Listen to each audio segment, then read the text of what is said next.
Hey guys, Red Baron here with Red Baron Models, and I've got another video here. I'm decided to stop doing, or not really stop doing, but to start doing monthly updates at the end of the month, last weekend of every month. So this is what this is gonna be, is the February's update. And I have some stuff I want to show off. First, I don't know if I got a video of it at this point or not. This is the Academy F6. Is it the F6 F5 or F5 F5? I think it's an F6 F5. Yeah, F6 F5. I believe this is the Hellcat. Not too sure if it's Hellcat or... Yeah, I think this is the Hellcat. Yeah, I have it built up. I'm gonna prime it probably either this weekend or next weekend. That wouldn't take very long, and then give it its solid blue coat and get the clear parts on there and get all the cowling and engine all done and call it done. So this has been a nice little fun kit. Went together really nicely. And for it not having much detail, I was able to cram in there a little bit more detail than I was expecting me to do. So yeah, I got some knobs I need to sand down on there. I got some boo-boos to clean up, basically. Okay. And now, onto the P40, which you guys have yet to see a video on. I tend to do that type of follow up the build, that type of stuff, towards the end of the video, or towards the end of my builds. But this is the P40C Flying Tiger by Bronco in 1/48 scale that I've entered into the in foreign service group build over at it's UK Scale Models, or yeah, I think that's what it is. Ian, he's doing it.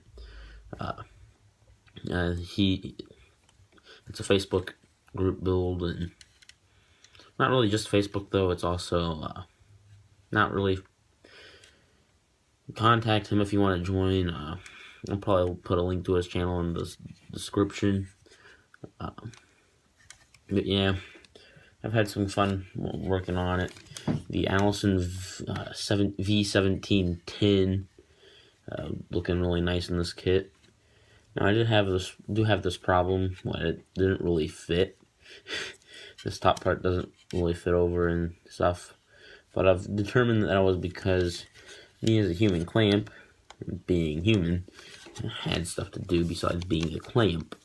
So I had to put it down while it was gluing, and it got a little off. So I'm going to try figuring out a way I can fix that. And then, I don't know if you guys have seen it. I don't even think I've made a video of it in a while. I am building a 1/72nd scale M24 Chaffee by, yeah, I did do an inbox review of it. Hasegawa. I have not done a Hasegawa kit, so this will be fun. This has been a fun little build. Now, it would have helped if it didn't take a plummet off my desk and break the barrel off, sending the barrel flying. But I can probably find something I can use as a replacement for the barrel. So that's the top. It gives you the option to have the hatch in front of the machine gun, which is really great here. I don't know if you can see it. Yeah. They're open, but I decided to leave that closed. And there's a little light. I'm going to put on some handles where there needs to be handles on the kit. And here we have the whole upper and lower halves. These side parts were just panels that needed to be glued in. And I like how they have details on the underside, because most kits I've seen or just flat on the underside, which is just one other kit, but you know. And there's also going to be a few like things that need to go on to here that are handholds. Like I'm probably going to shave that off and make it more like a handhold. But yeah, so there we have that. Now for the next month, I do plan on getting this stuff finished. And oh wait, no, I'm not done yet with those updates. I have the this is the F8, the Crusader for Revell, and I have ran into an issue. This kit is so old that the decals when they hit water they dissolve. So I'm kind of in need of some decals. I've been looking for some. I haven't really found. All I can find at my local hobby shop are F7, which I don't see the difference between the F7 and the F8 Crusader. One's the Corsair, one's the Crusader. I think the difference is like a longer nose or a different shaped tail or something like that. Can't quite be too sure on that one, so yeah. But I have the wingtips on there and they're folded up, and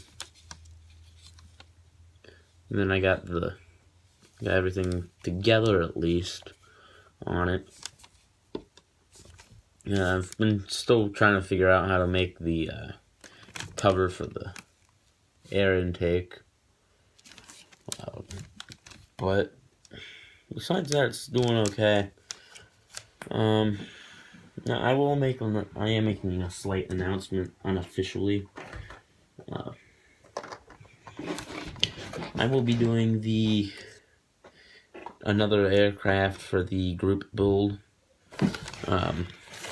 This is just gonna be a quick little kit. I wasn't planning on doing it with this kit. I was planning on doing Franz Stigler's BF-109 G6 and a 1/72nd scale B-17G. But this group build came up, and I noticed that it has the Swiss markings in it. This is the 1/72nd scale Airfix kit. I'm just gonna do a little inbox review here. Basically, it's a standard Airfix box. Nice computer graphics. I actually kind of like that picture for the box art. But when I open it, yeah, I've cut off a part. I've looked at the kit. See, unbuilt. Nothing done to it. See, nothing's been done. I was just messing around with the fit, seeing how it might look in the future. See, yeah.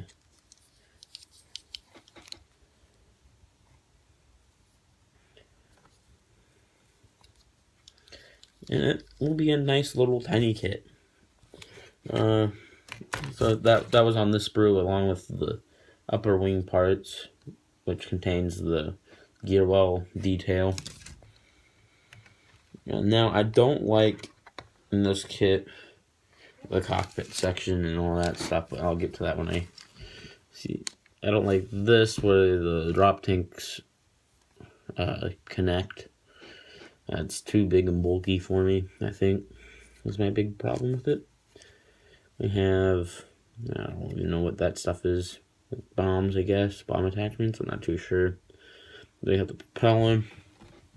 Yeah, I'll do that for bombs. Then we have, what is this? And we have the pilot, underwing cannons, bombs, rocket launchers, landing gear, spinner, radiator, pilot seat, and air scoop. And this is something I found interesting is it comes with about, did you even see that? Yeah, it's all in good quality. This is the clear part. It comes with 4 different canopies. And then We have the decals. I'm going to be using Swiss Air Force, which is this big round ones and the white crosses. And those are for common right there. And what's the other fighter group that you can do for it? JG3. And then you have... I'm not going to attempt to pronounce it. I'm just not going to... Okay, and then you have the standard Airfix instructions here. Basic instructions. Gives you slight history on it and how they wanted a faster, better aircraft and blah blah blah. All the warnings and stuff. This is literally the cockpit section.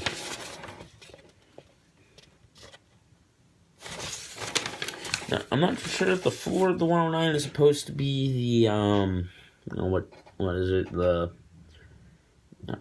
top of the wing, or like in the P40 it's supposed to be, or if it's supposed to be a different piece of metal or even wood or something like that. But I don't really seem to notice that much of a difference.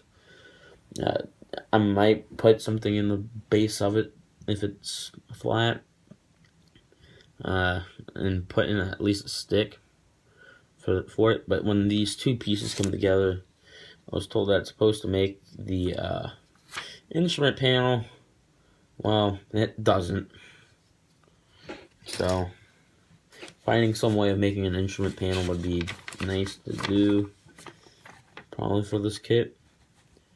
Then you get the canopy parts on the next page of instruction, and then you get the paint schemes.